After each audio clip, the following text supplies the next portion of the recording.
पुढची बातमी बघूयात।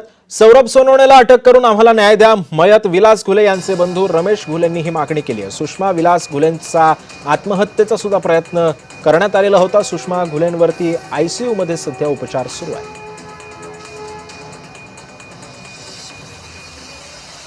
इकडे आमची एवढीच मागणी आहे की आमच्या जिल्ह्याच्या पालकमंत्री आहेत त्यांनी कटातले आरोपी आणि पुरणी देवामध्ये जे सौरभ सोनवणे आहे त्यांना तत्काळ अटक कराव्या आणि आमच्या ज्या कुटुंबाच्या काही मागण्या आहेत त्या तत्काळ मंजूर करून घ्याव्या। प्रशासनाने दखल जर घेतली असती तर ही वेळ आमच्या कुटुंबावर आली नसती। एकतर भाऊ गेलाय माझा, त्यानंतर आम्ही त्यांना आमच्या परिवारातलं कोणतर संपव हे ते वाट पाहतात आणि ते होणारच आहे।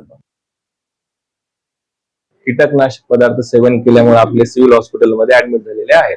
सध्या इनिशियली आपण त्यांना जे गॅस्ट्रिक लवाज म्हणून असतं, जे विष पिलेलं आहे ते बाहेर काढण्याची ट्रीटमेंट आणि इनिशियल ट्रीटमेंट त्यांना आपण सिव्हिल सर्जनला सांगून विचारून आपण ट्रीटमेंट चालू केलेली आहे।